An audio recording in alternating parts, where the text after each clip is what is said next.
Hey everybody, how's it going? Headhunter here, bringing you some Caspian border action with my buddy Bill 10, my partner in crime. The Battlefield gods have assigned us to carry this team of noobs through the fight. The army of two has to stand up and save the day. So yeah, by the way guys, speaking of noobs, Battlefield 3 has introduced a lot of new players to the series who are having a tough time getting comfortable with the game and its basic mechanics. So in this commentary I would like to talk a bit about some tips and tricks which probably will seem obvious to some of the veterans out there, but might and hopefully will help some of the newcomers out. Alright, first of all, you need to work as a team in order to win. Use your kit to its full potential. You play as Assault? Alright, drop health packs and revive people. You play Engineer? Alright, destroy enemy vehicles and repair yours. You play Support? Drop ammo packs. You play Recon? Drop your MAV near your enemies and spot people. This might be the obvious, but I have seen numerous people, and I mean numerous people, never doing the things I just mentioned. You're given the equipment you are given in order to use it, not for show off. Next, down to the left hand side of your screen you can see your squad mates and their current status, meaning if they are alive or if they're dead. If you see that you're the last man standing in your squad, try to remain concealed until your teammates start spawning on you. When you play defense or rush though, you'll be unavailable as a spawn point if you overextend, so try and stay relatively close to your base when you're defending. Oh, and another thing, next to your squad mate's name you can see what squad specialization he is currently using. When you see him having the same as you do, swap yours for a different one, so you can take full advantage out of these specializations. Next, one of the most basic mechanics that Battlefield has is spotting. For those who don't know, spotting marks an enemy for a few seconds with an orange icon, depending on what kind of enemy they are. If they are infantry, they'll get an orange triangle above their head, and if they are a squad leader as well, they will also receive an orange star above them, and finally, if the threat spotted is an enemy vehicle, it will receive a vehicle icon depending on its nature, meaning that it will get different icons if it is, let's say, a tank, a transport, a jeep, a chopper, a boat, or a jet. Spotting is so important because it allows your teammates to be aware of the presence of the enemy you just spotted. So in a scenario, let's say for example that you shot an enemy and he ducks behind cover, therefore you don't have a line of sight on him anymore. If you got a teammate nearby that has a better line of sight on him, he probably will be able to finish him off since he knows where your enemy is hiding. Spotting also marks your enemies on your minimap, which leads me to another thing that I have noticed. Not a lot of people in Battlefield actually pay enough attention to their minimap compared to other first-person shooters. Every few seconds or when you hear gunfire, try and check your minimap. Squad mates are shown as green, teammates are shown as blue, whereas enemies that have shot an unsuppressed weapon, have been spotted, or have taken damage are marked as orange. Keeping an eye on your minimap will greatly increase your situational awareness and help you understand the map and the positioning of your enemies and your allies altogether. Oh yeah, also something that I forgot to mention. Non-occupied vehicles are shown as white, and when they get occupied by an enemy, they will disappear completely from your minimap. So when you are in an enemy base in rush, because I don't think you can get into any enemy bases in Conquest, and let's say you're moving towards a neutral vehicle that you can see on your minimap that is out of your line of sight, with a purpose of hijacking it, of course, which is always good to do when you can. I mean, you get an extra vehicle and your enemies are denied one, so how can this be bad, you know? So yeah, anyways, keep an eye on your minimap while you're doing this, so you'll be aware when the vehicle is safe to move in and occupy, and when you need to pull out your rockets and prepare for the encounter. Yet another hot detail that many people like ignoring is the little health bar that shows up below somebody's name. So yeah, what I mean is that everybody has noticed the player name indicator that pops up above friendly players and enemies that you aim at.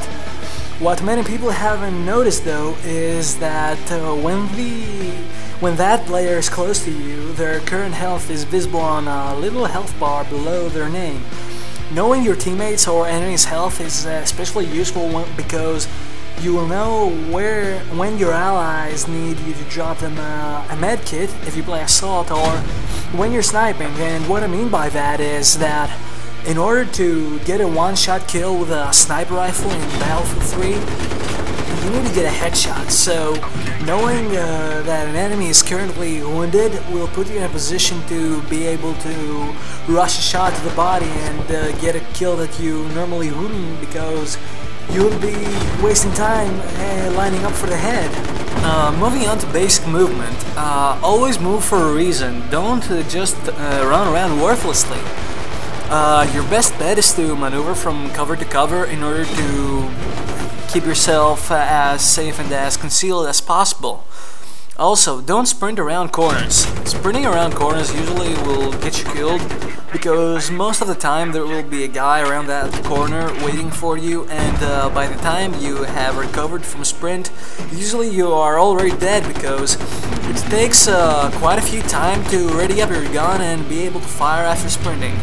And also, speaking of corners, let's say once again that you shot an enemy in the back and he ducks around the corner. Do not, I say again, do not ever chase him around that corner, because 99% of the players, when they get shot in the back, they immediately turn around and fire back.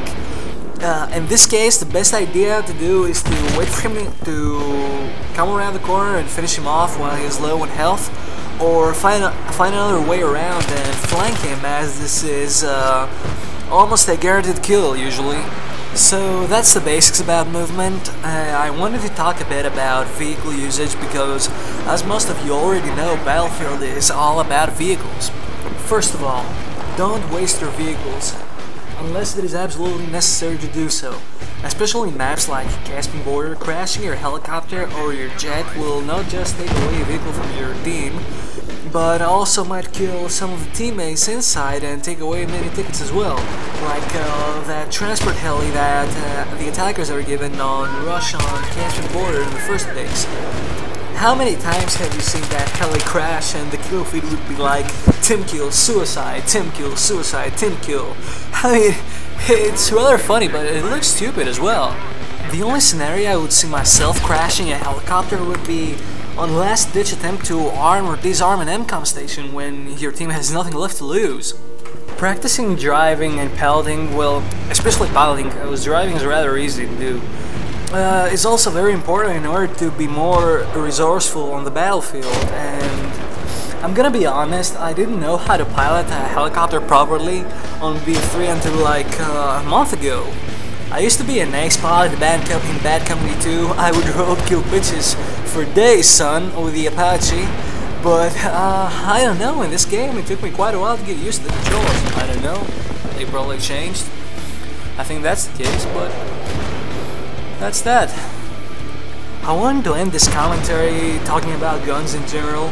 Each gun has its own purpose. Assault rifles are good at mid-range, personal defense weapons and shotguns are good for CQC, LMG is good for pushing and providing cover, and snipers for long range. Use every gun for the reason it is made for. Don't try and snipe people with like a P90 or an 870 combat.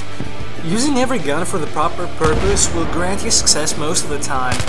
Now, a lot of people, including more experienced players, sometimes won't let go of the trigger at longer ranges. Burst firing when needed will greatly increase your accuracy, and also you will consume a lot less ammunition. In retrospect, when somebody is really close, don't even bother aiming, I mean, just hip fire. It works just fine in CQC, or even better, start shooting while you're aiming, so you might hit a couple of shots before your enemy does, you know. Well guys, this is pretty much the video.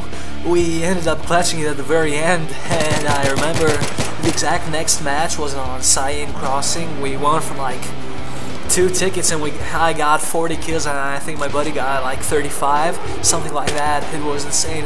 I have to upload that very soon, so yeah, that is all. I hope you found some of my tips useful, and I also hope that you noticed my body failing epically at around 7 minutes and 45 seconds in the video. If you want me to keep making videos like this, please let me know. This is Headhunter with the weirdest intro on YouTube, signing out. Peace, people.